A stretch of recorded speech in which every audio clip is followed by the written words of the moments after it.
AP Radio 105.7.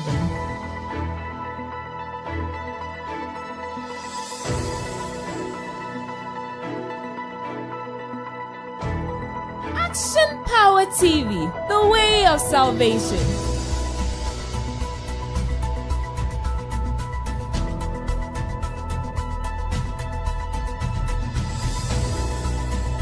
You're listening to AP Radio.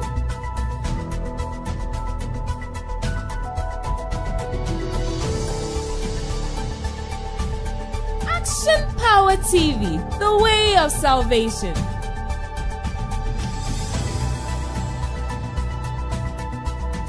AP Radio 105.7.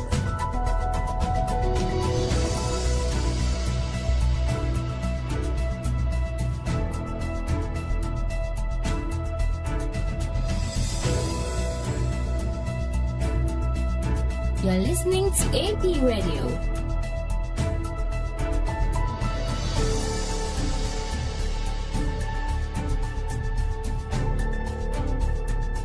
Action Power TV, the way of salvation.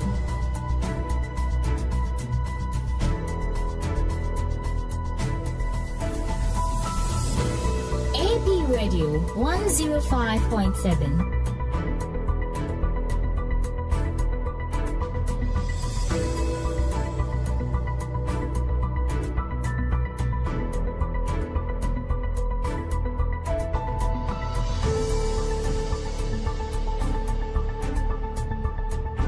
You're listening to AP Radio.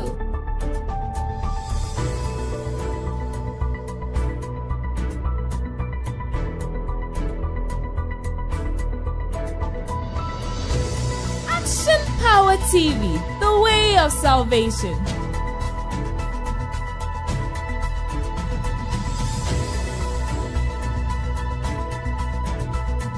AP Radio 105.7.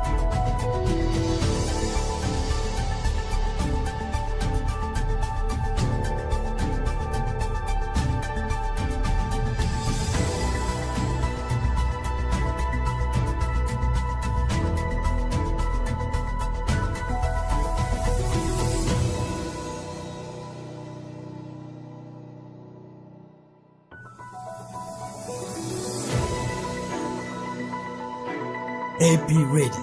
105.7.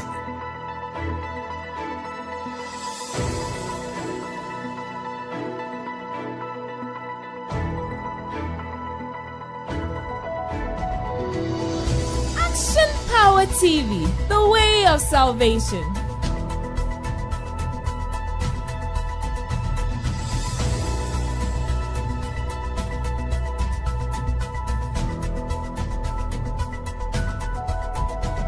AP Radio 105.7.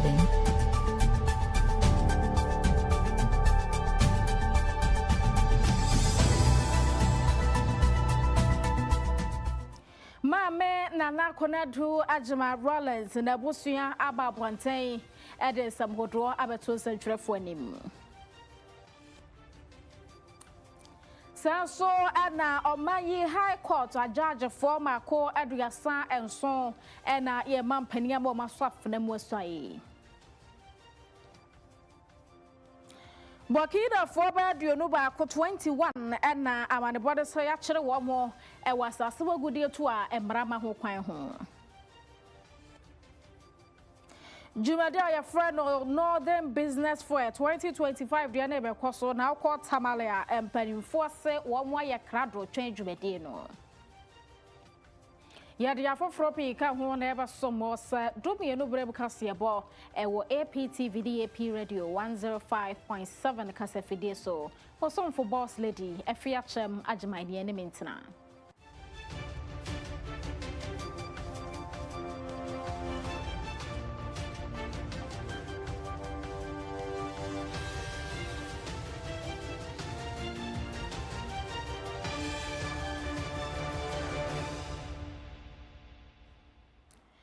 Kane First Lady Nana Konedu Agyemang Rollins na busia ababonte de some hodrabeto sentrefo anim enrada ene beto dwase ne ho mfa ne kakra momde ne kopie mu e wo Ridge Hospital ekowiase maame yantumi ameka tiasefo ho e wo fie mu biom ne senti ene busia pani ohene ba akwasi abeye wone ensentrefo edi nkomo no wagye atum sampa Kane First Lady Yera JJ Rollins ne ho kani Nana Konedu Agyemang Rollins atwan nanom e wasiedo e wo Ridge Hospital sade e beto monten so ema yete bienu a no wosesa abre yi a ebusua esuo no wo wura ho no wo srepa se ensentwerefo ene amansan nyina ntwe wo ho mfre ebusua no wo no ade a wo yesie anase beka se privacy no wo twe wo ho emfamfiri ho no wo so wo guso a eye ntotoye eno ada na sam no esiye entima ye nhwe ne mu se ne ye wo mra bonten me kirekire na niema hodo ne hyehye a wo yimo wo se ye nyanto boase ma wo sanse wo toto niema wei eye o man Ghana nyina ena ade atoye ne no ne senti en wo ye nhehye wi a wo de baba beto abonten abusua na sagia to mu se wo aka kire ye mampanin His Excellency John Dramani Mahama Sanso and a Santa Hene tumfo say to baby so one more bonamane abusuani nyina ese wo moda Ghana fo asese asem si ye obia ene wo mo bom edia rehwe is Oheneba akwasi abaye otufo akomfo hene from Manchia Palace and head of the family. Earlier this morning, Her Excellency Nana Konedu Agyemang Rollins felt unwell and was subsequently admitted at the Ridge Hospital. Unfortunately, she passed. His Excellency the President was subsequently informed accordingly, and Otufo Osetu the Secretary Santihene was also informed. His Excellency the President has caused an official statement to be made confirming Nana Konedu's death. At this stage, the family His Excellency the President was subsequently informed accordingly, and Otufo Osetu the Secretary Santihene was also informed. His Excellency the President has caused an official statement to be made confirming Nana Konedu's death. At this stage, the family is obviously in mourning and will crave your indulgence to give us some privacy. All further notices will be relayed by the government. Thank you very much. Oheneba kwasi abaye wono ene ya busua pani e wo Nana Konedu Agyemang Rollins awanya ne ba bi kroi na busua emo. Na ya twaso Ghana mampani His Excellency John Dramani Mahama Jirani Tumiso ama High Court atemuafo makomako aduasa enso 37 ene ne wayi wo mama maswafo mu asoye a wo be hye dwumadi ase se High Court judges na wo matumi aboa ma yetemu ho nsam nso atumi akwanenim edwakuma bi no mo boye e wo Jubilee House wo nkan pumpuni mantemu a ye mampani e sha judge fo ise wo mokono wo monkwaye dwuma ne sede yese bebi amrano wo eda no wo monfanto afenso mo monfa hu bi ene ye pewe yasem bia emfa enkofremu monhwe satimemufo nyina atentere ne ebetumi aye dwuma ama wo mosade yesese ba ya Ghana ye dodro adwenkyere amemu ekura ye betumi ato akoso asomo. Holding the office of a Justice of the High Court, do in the name of the Almighty God swear that I will not directly or indirectly communicate or reveal to any person any matter which shall be brought under my consideration or shall come to my knowledge in the discharge of my official duties, except as may be required for the discharge of my official duties, or as may be specially permitted by law. So help me God. Congratulations. Afia mampani etwa so se ema ye prehwehwe so mo betumi enye dibre ewa ban empanimfo ene dibre kese mu no nani agye ho pa se nche ye bia court of appeal ene wayi agage fo mo ko ho na ma edroso mu pa sanso ena wayi high court judge sa wahu se ema so di mu akotene enti ye ade a obebo ma no abaso so mo so abo mo homoden asua de akwakira atemuafo dibre kese te se high court judge o matumi adru ho. A short while we swore in appeal court judges, and a good number, I think almost the majority were women. And again, I see that women are very well represented on this batch of high court judges. Congratulations. And I ask the executive people sitting here to emulate your example. Thank you very much. This afternoon, we gather once again at the presidency to perform one of the most solemn and sacred duties of our democracy, the swearing in of new justices of the High Court of Ghana. On each such occasion, it represents more than an appointment. It is a renewal of our nation's faith in the enduring principle that justice is the firmest pillar of our democracy, and that Ghana shall always be governed by law and never by the whims of capricious power. The oath you have taken is not a mere constitutional ritual. It is, in the words of the late Chief Justice Philip Archer, and I quote, a covenant between the judge and the people, a promise to rise above fear, favor, and friendship, and to judge as conscience and law command, quotations close. So today, you enter that covenant with the people, to interpret the law with fairness, to defend the weak with courage, and to uphold the dignity of our republic through integrity and service. Ghana Mampani, His Excellency John Dramani Mahama Napao atemwafo aduasanso 37 momokwaya juma ewo high court say atemwafo a wadensam hodoi etudwa.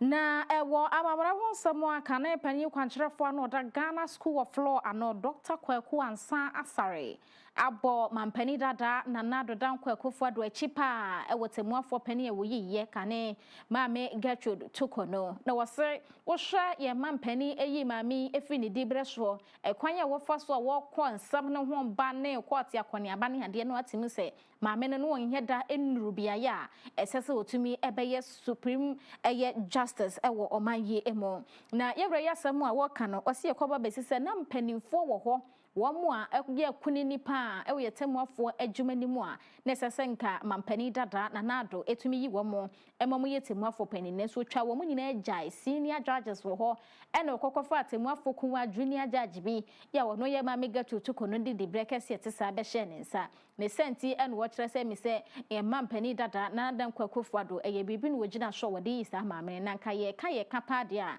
yewra Kwaku Ansa Asare se na maame ni nuru se obayetemuafo pani. I have had problems with the way our chief justices have been selected in this country. The selection process? The selection is very, very flawed. The former president, Nanado Dankwa Akufo-Addo, himself a lawyer, should have respected the tradition of the profession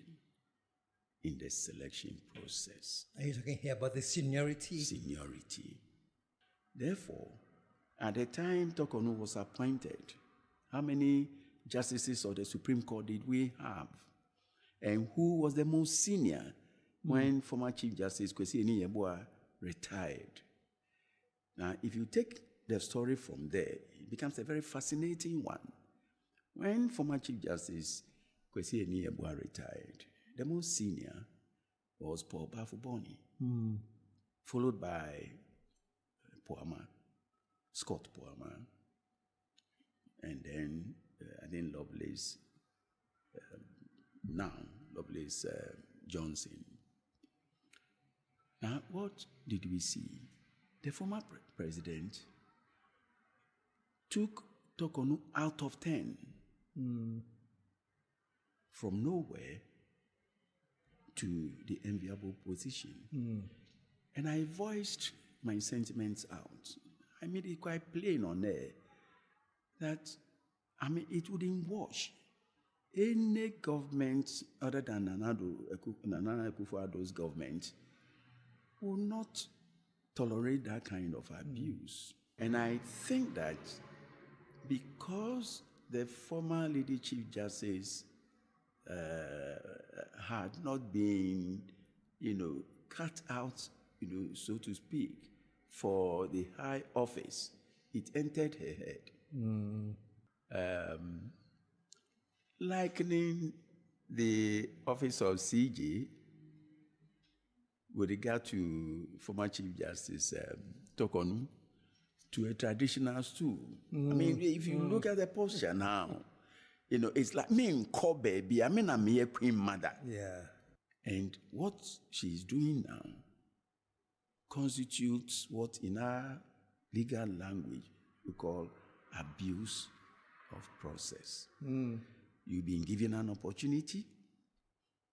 you presented your case, you were heard, you were cross-examined, you were re-examined, and all that. Then you turn around to say that the whole process was flawed, and therefore you aren't going to go away. It's only infantile minds that will do that sort of thing. And I speak my mind.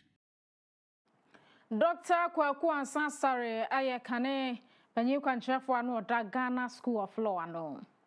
Na ye koya nim de ani achemu e wotamale ene ne mpotemu a PURC4 e de betu dwose enkanea ene nsuo bo ebetumi akosho ne senti ena de hye wotamale e kasade afa ho kire se nyade om wepene apene chena amayede ntumu no aduru omayeti firi fam ho senti om kaka sa asemi ene se wo so mo ho no enkanea no munya ne papa bi ensuo nso kra wo munya ne papa bi enti se koban se galamsefo bi ti ba bi sei ensuo na mo kire sa mo betie ne amudi sikakase na betie ne enti mo de ho ade so beto yen temamfo so a ade hye wo manye ti fidu fam se enye wo mo na ebetua sa eka no ne senti PURC fo wo mo nan si fam no mo nye bibi emfa ho na aketua anase ebosumi bia sika ebetua ma wo mo ne de nya de a o mo betua no wo mo se de eku wo mo kra ne se ECG fo koma wo mo no so a wo mo se 225% into mu no wo mo pe bosumi bia ena Ghana Water for so epe 280% into mu no mo kire sa adai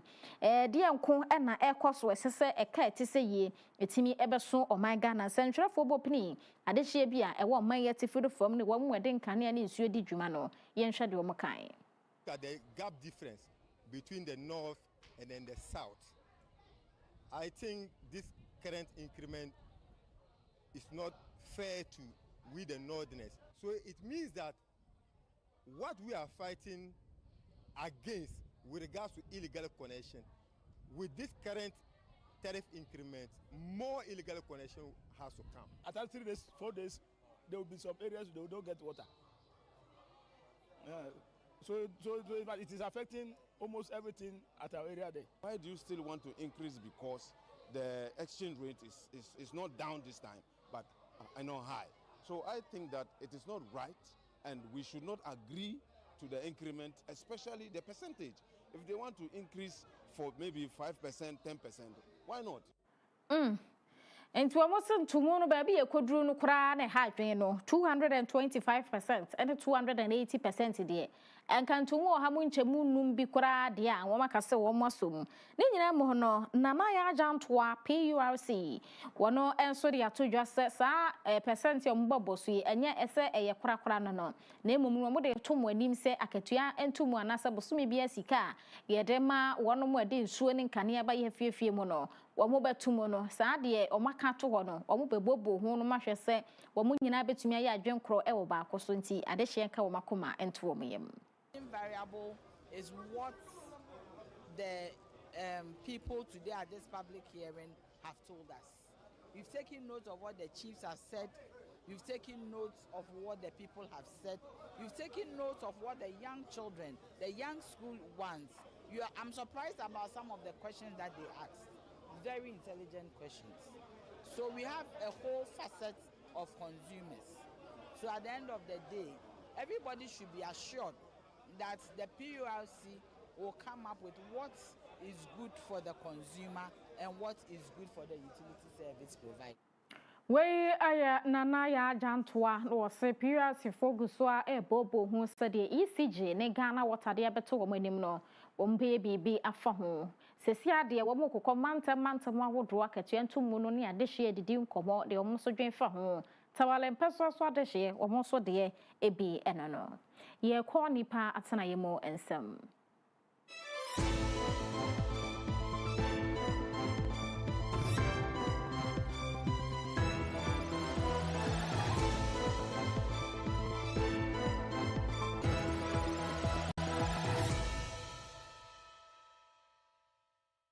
This segment is brought to you by King's Home Studios. Asasama wodi to ya emra ema ho kwan no udru esase wontefo ya wa mansia west mesinimu wa santemantamu a boki na de hye ena o mababo mo sesen e wo ho ena asasama wodi to amra ma ho kwan galamse no wo mo to de die mu oden na amansia west mesinimu aban krachepani yewra Prince Morris Manu ene se woni abambofo bi ne task force bi e kana ho wo mo nyante esase de e kwaso ho a wo mo science ase so ne kwaye no ene ni mo kan bo mu a wo mo ti wo mo hu egu mu don hwere ba miensa enu wo mutumi ede che boki na ade hye no wo mo se na bi ka ho so mo de wo mo nyomo ti didi mu dwane ye de na eso so no dwane no wo ma dwane ye wo mutumi entete kwara wo mo bekoso ahwehwe wo mo na galamse no eno ra Prince Morris Manu se wo makwan ma bi nkoso ewa amansie west mansi ni mu na enkoba ne sa de hye asetena mu ebe ye den e de ama wo mo ne senti ena wo se Burkina fo a wahyehyere wo mi wadan wo mo de ama Ghana Immigration Service ene Ghana Post Service ne se wo mo nyenhwehwemu fo asam ne ho na ye de ombekọ mo kuruma ye fo mo nko asotwe bi e wo ho bia so ye de pii wo mo so na wo de ne na besi fo mpa magalamse no watu ase afri ne mansi ne mu 3 days in the young say one of the communities here for Isanse yenuano mbo kuna base bia be show ye galamse na omo galamse no mo ye de ma ne yehu ne say hu su cyanide ne acid ayi ne ni say cyanide acid su ko ni pedwe ni mu a ewu na wo ye de it quickly a Fred dissect meeting ma yi tu ho na mu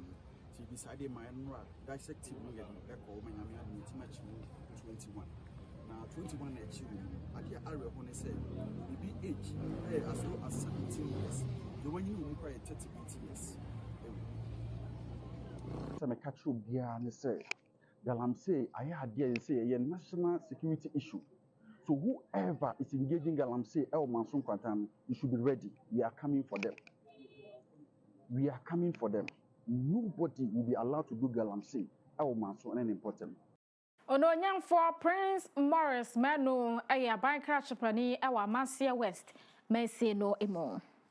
Na ewo efom ariama ye totoa emrama ho kwan no ode wani kyeremu wo mfinfin mantam ne mu a so afo wo ho ononyamfo eko panyi o kyere eduamoa enso ahya bambofo ne task force awodo se wo monte wo hu manten so enipa dodo a wo mo so tu anwea kwambone so no yenti wo nyina ase emfinfin mantam ne msanse wo sesei wo mama mo ho mene so papa de friend say illegal mining no enya asase mu agudie nko ade be kan se gold ne diamond ne ade nya no nko obi mo so etu anwea e wo kwambone so eno sesese empanifo ani timi ko ho no na mfinfin mantamo ekoso wo ne dodo mu a ne senti wahye se ebese wo mansase ama de hye nya baabi ntena enya baabi ennuafo nti ene wahye bambofo se wo mo so emmia wo mo dwumadie mu pa se be ya enipa dodo a edi sabone fosam no won sabetimi aka wo mo. As you can all see,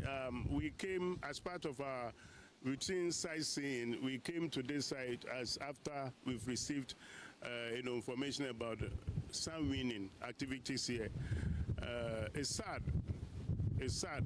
to see this today. In fact, our concentration more or less has been on galamseyers. Unfortunately, about 2 weeks ago, we had to, struggle with water because of activities of galamseyers. Now, if you look at what we are seeing here today too,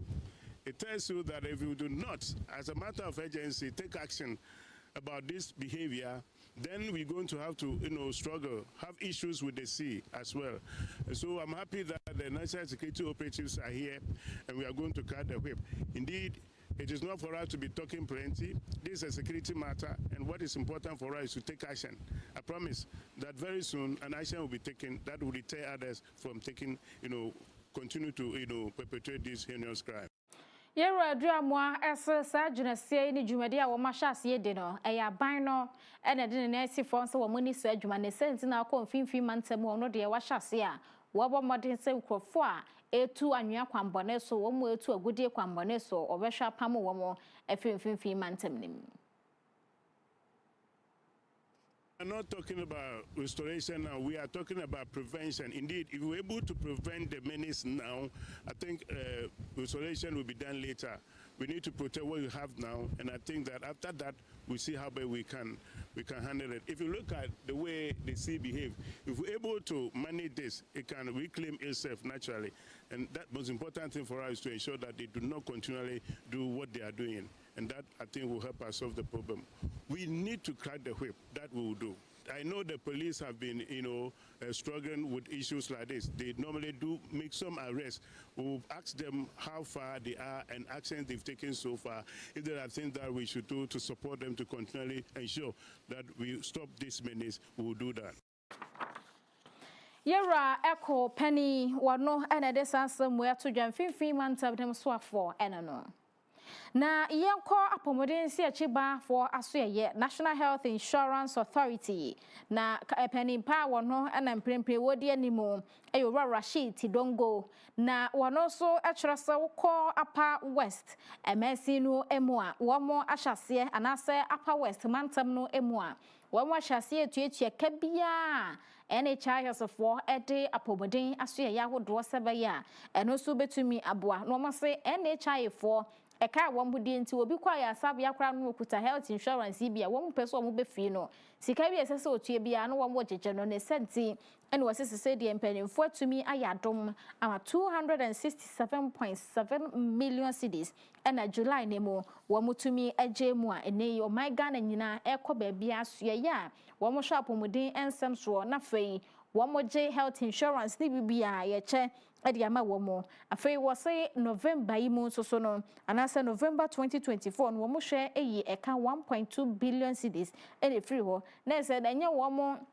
buapayo se wo mo behwa ma eka adokoro wo mo na aya na edoso sa do mo chichem etuatua ne kakra ene say 2025 e wo mi wo se July bosomi wo mutumi hwe etua ya de aka nyina so omugo so eboaboa no hwe sa pomodin ensi achiba no ebetumi aye adwuma boa mansan se de seseye. Payment is on course. In recent times, you will not hear of anybody talking about delays in reimbursement. No, we are on course. In fact, at that point, we are begging providers to submit their claims. Okay, we are payments on schedule. With the uncapping of the NHS fund, executive management of the NHS have ensured that payments on course, all arrests have been cleared, and payments on course. Every provider is satisfied. Okay, so if you get to the facility, non-payment should not be a reason at all for you to pay a top-up. All payments are done, and there's no arrears whatsoever left to be paid. Ora Rashid Tindogo ena ejinamo se panyin kwankyere for the National Health Insurance Authority no ano.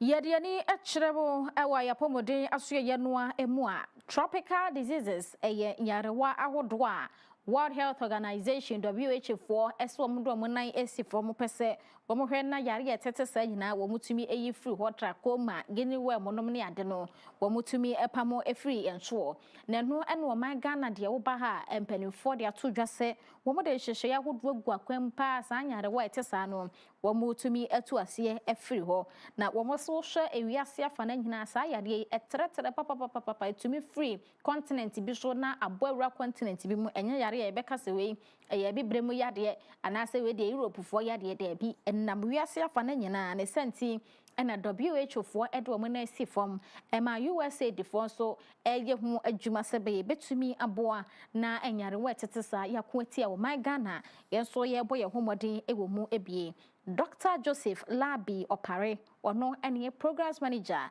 edema neglected tropical diseases wo manyemo has been sustaining the gains. You know, our biggest funder used to be the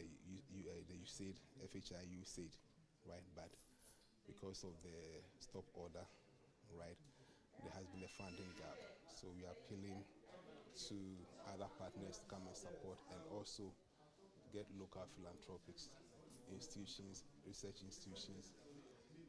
the government also to come in. Dr. Joseph Labi Opare wano ena woba omaiga na ha oye programs manager edema neglected tropical diseases womochira se World Health Organization e hwe ni mo se obetumi aye niama hodo ede aboayen se be ye nei wo hwe de ekoso efa no ayarehwe ho ensam no a eno so ebetumi akọ nanim ede amayen. Nda empotopro awane bo ya ba beto dwa ene se ababa ye frɛ no madwoa ebeto dwa se ewadum ene wonipa bofo bi eje ne kra efri ne nsam na ebeto dwa se nipa no oye posini na eye ne mpnada da no na kyese nsam no na akoye bebre wenya pa na asam no Ghana de hye ede wo mani de akire sa edi court yakoniaba ene ade ene ya potopro mu aba beto dwa se enipa na yebusa wo ye suspect wono na posifo esusu se woje eye maadwoa ne nkwa efri ne nsam no Inspector Ahmed Chumesi 2020 and as assembly ACU no almost wako life imprisonment high court kumase na ahyese onkwada afiase ne nkwa na nyina na kyeresa asam no wo muduedue mu hwehwe mu no abu ede abo Inspector Ahmed Chumesi a no ye posi ni ame no kasai okwakwa akwada afiase ne nkwa na enyina ewiase ade abeye bia no ekwa na sanso abesi na chibiom na semi ekwedi court nkofo bi ekekan se edi court yakoniaba sa ene se enei womo ede aba betu dwa se high court etumi edi yevre yasam Inspector Ahmed Chumesi a okwa akwada fiase ne nkwa na enyina Abusia ye try ho na yaje aboafo enkratoa ha ye APTV ene AP Radio 105.7 kasafidie eso ye ba ye beto aso akodwadie mo ensem.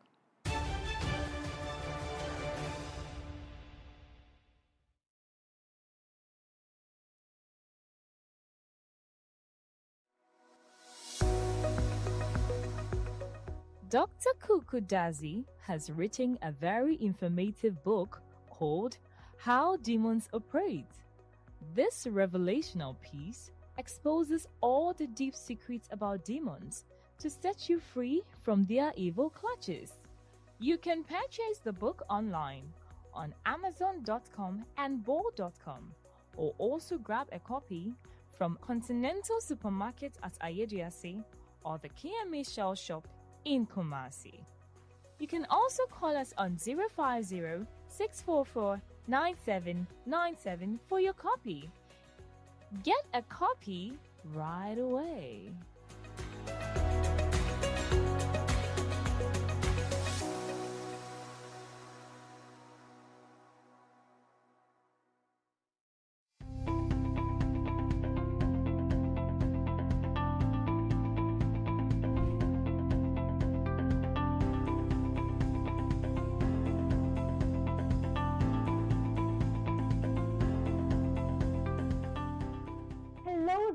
I welcome you to Kino Computers, your one-stop shop with the perfect tech solution. At Kino Computers, we give you the best deals on quality laptops, phones, and accessories. Whether you're looking for a high-performance laptop for work, a reliable phone for staying connected, or the latest accessories like M.2, SSD, wireless mounts, ergonomic keyboard, and USB adapters to boost your productivity, we've got you covered. We also provide expert repair services as well as nationwide delivery on all our products. Visit us at Adum on the ground floor of the Abanaba Plaza near the Relish Health Shop for unbeatable prices and exceptional service. For more information, call us on 0248 137672. 0248 137672. Kino Computers, beyond your expectations.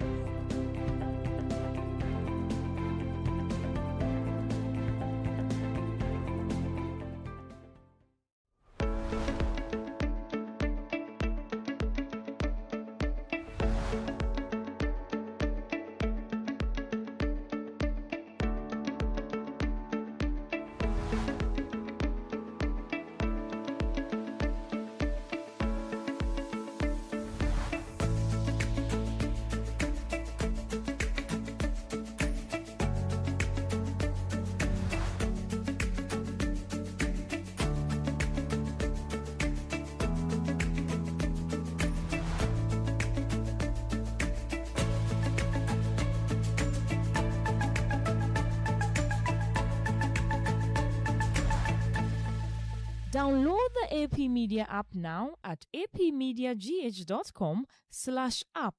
It is currently available for Android devices. Coming soon to Play Store and App Store. For desktops, UPS, toners, and printers galore,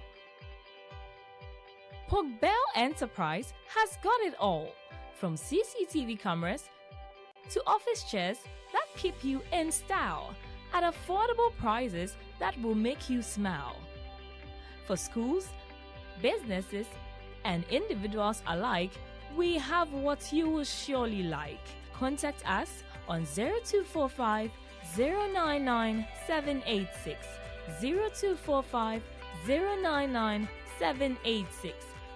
Pogbell Enterprise. Shop with ease.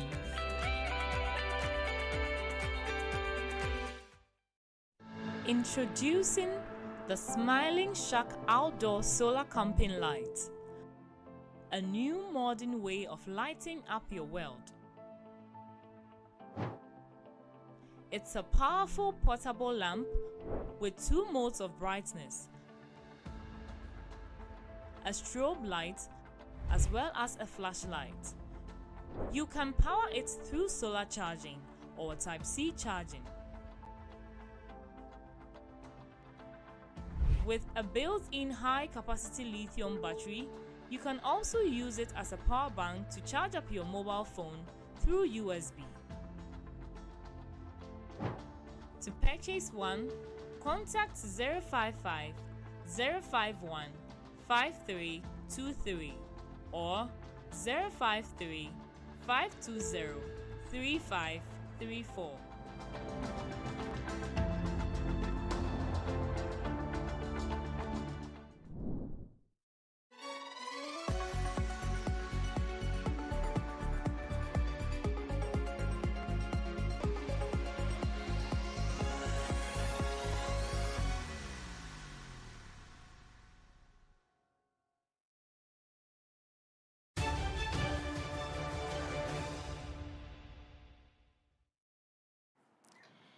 We are from Turakasiabo and Aircoso, APTV and AP Radio 105.7 Casafidi, so ye kwaja yabwa for and krato, ye kwaja demo and some.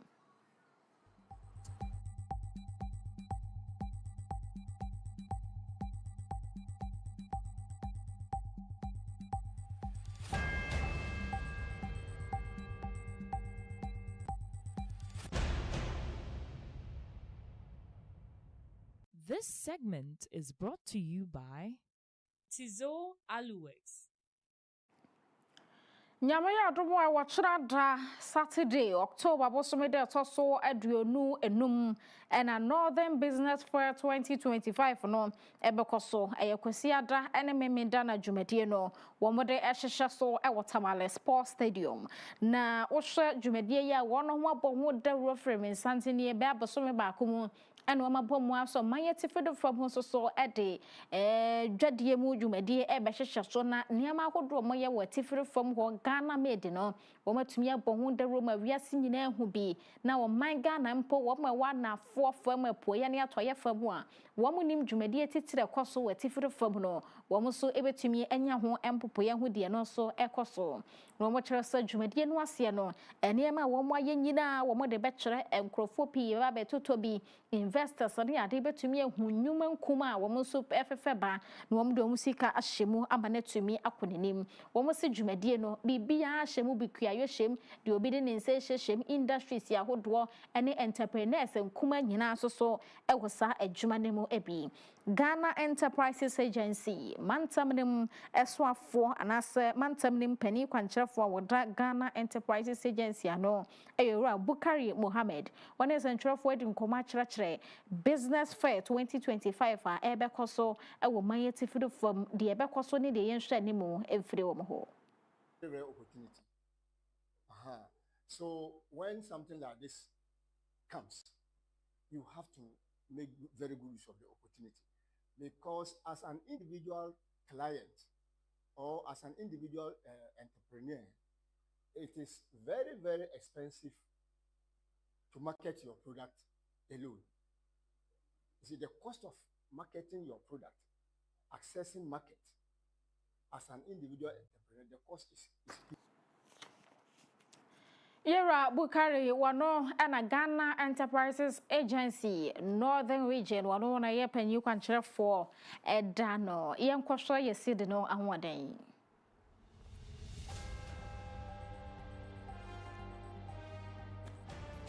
Osha American dollars no a ukope bia to agina 10 cedis 79 pesos sanso ana odi free dollar no buy ye cedi mo a eno so agina 10 cedis 81 pesos Afia yehwe euro no a eno so kope bia to agina 12 cedis 53 pesos with the free euro no so buy ye die mo eno so gina 12 cedis 54 pesos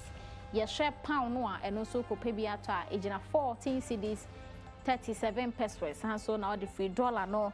buy a DM and also agina 14 cedis 39 pesos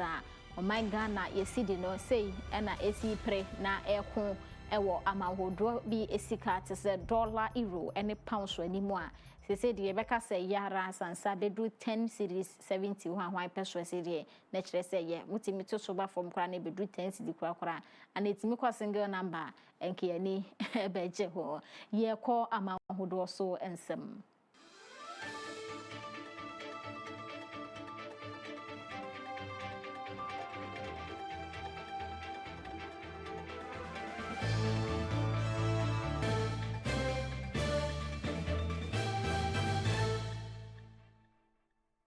This segment is brought to you by Desat Solutions. Yeko India emaino emo na amane bonasa districts be from the Kanul district ewo eye Andhra Pradesh India emaino emo womo kyerɛsa akwanhyia asi ewo hwemu odempa na eye kwantempo a efra Hyderabad Bengaluru highway ehɔ na sam no esi ye na eyarefo sampa enipa be aduono 20 ena manebone se womo na mu ato nanom e wanse do se a luxury sleeper bus bi Kaveri Travels for womo bus baako ena efri Hyderabad eko Bengaluru ene se moto bi en womo kyerɛ se ne no ekosi ani moto no kokɔhye bus no ase ene nam so ma eja etomo do no otemoto no so no wato nananom e wanse do ena foforo bi nso omo bus ni mu a beedu nkron koka ho omo ye beedu no eno ene namba ba betodwa adodo no anso so eprepra ya womoje ayarehwe e wa yasabia yese binum wo ho mutumi nya omutiri edidi mu ebi mu ho nso ana omada nti asem ne siye no womo ente omani ensane seat belt no entimi nhwiri mfa window mu no na kyese de besiasi woma na omani guso ne de womo no mutumi ede womo nsa bobo windows nim paapai no a womutumi ehwirihwiri siye de aka nyina de womo to nanom ewo ense do Prime Minister Narendra Modi akasa ede afa asemi ho sanso na Andhra Pradesh wo chief minister so akasa ede afa asemi ho ede ne yakonsama mabusua wo ade hye efiri mu enne ahomacheye enefie ahomacheye na sansemi etumi esiye Samia Kyem ede agodie mu nsam ebesomye ewa wia promptobre kasieboyi eso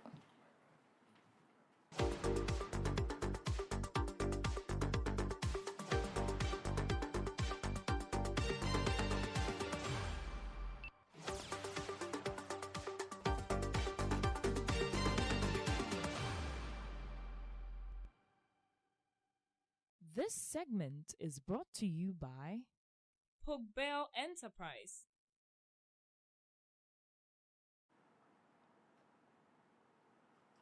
Awia promptobre kasieboyi eso agodie mu nsam Samia Kyem aboabo nsam dodo no ano a wode ebre ne so yehu de ekoso ewa agoprama mu nsam wo mu a epe agodie mu nsam no na o me ensanye nduye ye de ho popoye bre mu ewo promptobre kasieboyi eso enti football lovers monje akonwa na Samia Kyem the Samis emfa entoaso Sami to asomaye agudi mu nsem emre na aduna to asoma na shase fi Ghana Premier League edi ameje so Samia Kyem na ukọ ye Ghana Premier League no amebe kan say match ba kokọ so abra bibia ni Gold Stars tena fi ato ne safre ye brekum Chelsea the Hunters na ikowi akiri na Chelsea for no etumi Gold Stars atena fi abrante fe na Samuel Atakumi and they share the only goal at the my team friend a BBN Gold Stars are almost me fire in Kunim no elho na ne match back where no team friend a Heart of Lions Pando any team friend a Baseke Holy Stars about 3 p.m. and as match no ebekoso elho na wo hwe man so me the two just say Black Queens yes no ye ne Egypt for the akansi kase because so Ismaili Egypt ho na ekowi akiri na Ghana Black Queens ache o ma shomeka Pori miensa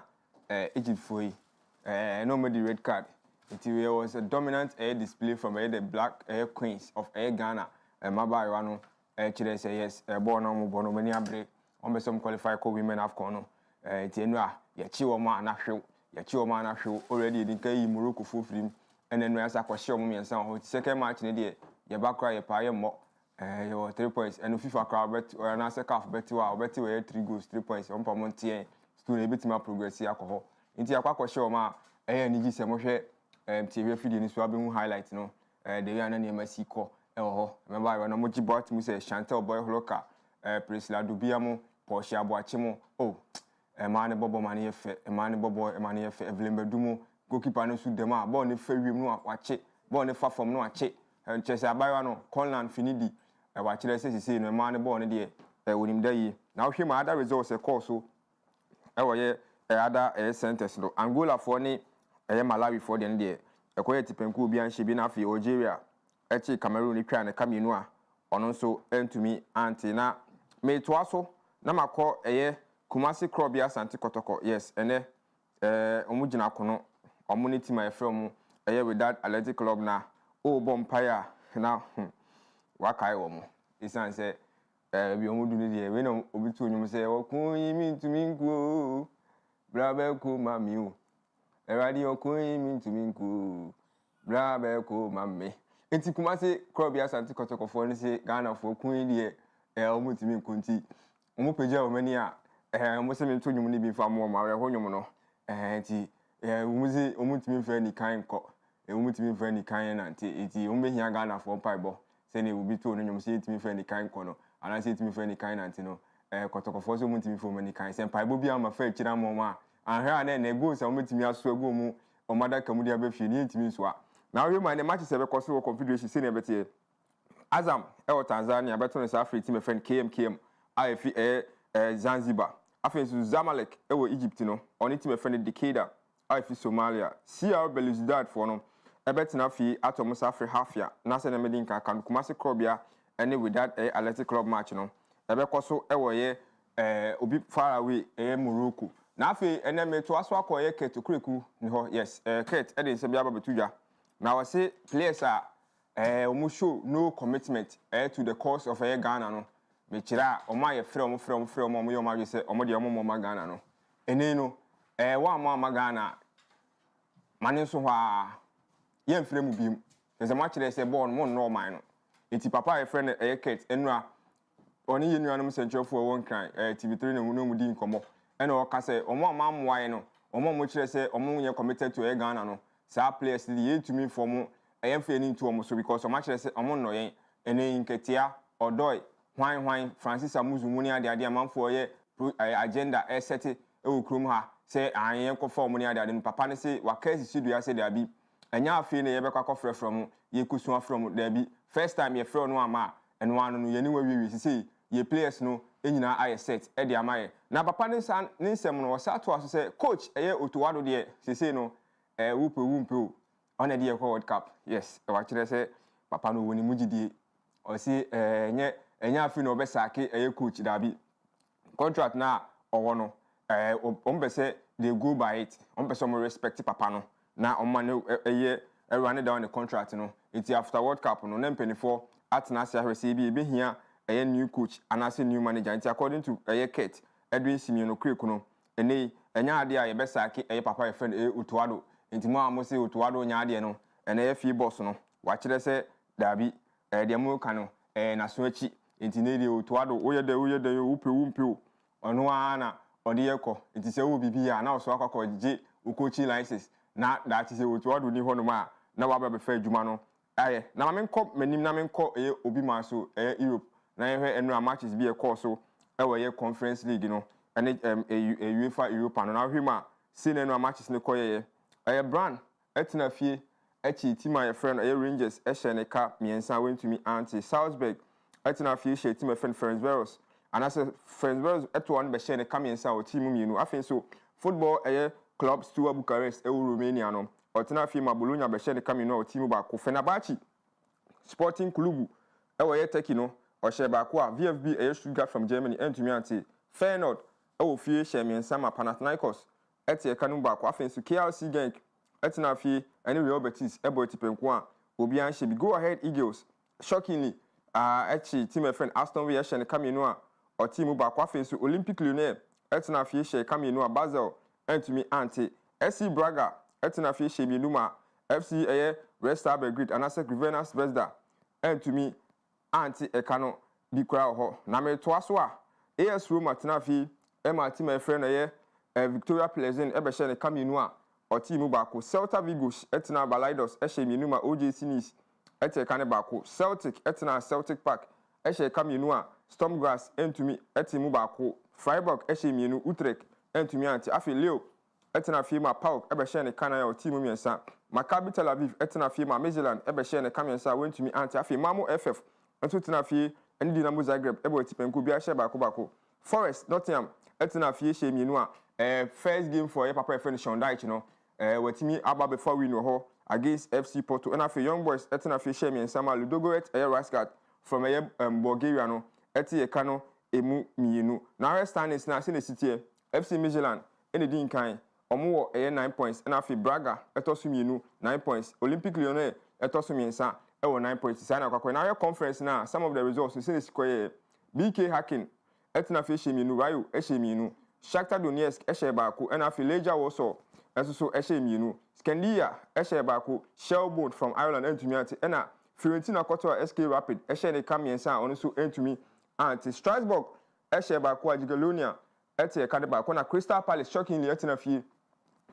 ma team e frɛ no AEK Larnaca ebe hye ne ka baako a went to me anti to conference now. Say na ekoye na me to aso na me ko Abrante friend Leo Messi, Andres Kudicini. Yes, king. And I say the greatest of all time. Yes, about the football no dia. And na totoa or share assistance so or the ma trophy so obi World Cup so wajibi Olympic gold medal Abrante na jipche say board the room no waji aka say oba beji Ghana Premier League. Na afi the odiaba na wiye. And say say no ko Inter Miami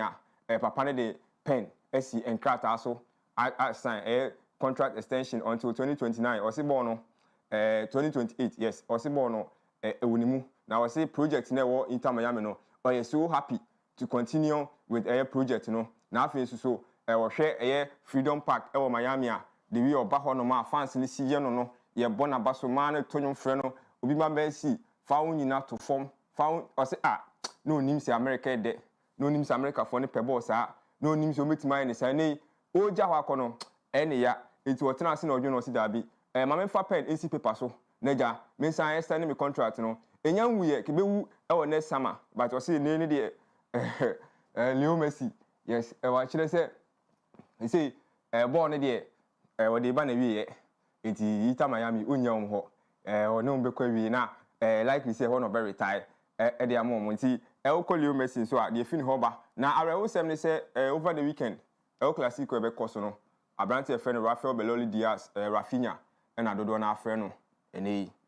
mpanifo say abrante ne nan akoka ama abrante no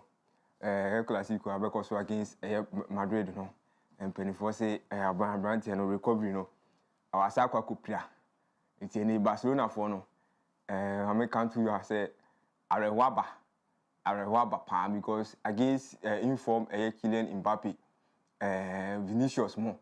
Jumanema Madrid na Barca digusa because Rafinha mo bi dia o maso be hye enti dey fi ho ba ne say Rafinha sa akopia Rafinha pira na Madrid nso so ni gisem say Caballero ene Alexander Arnold mu nyina ye fit ti Madrid team ne dey omo ho aye den na Barca for ne so prepare Barca for ni prepare ku fi Barca say asem enya ne de because Rafinha pira no na Madrid for na pick form sa no Mbappe the way we see Bobo she goals no weekend really one share kra na nyi 2 goals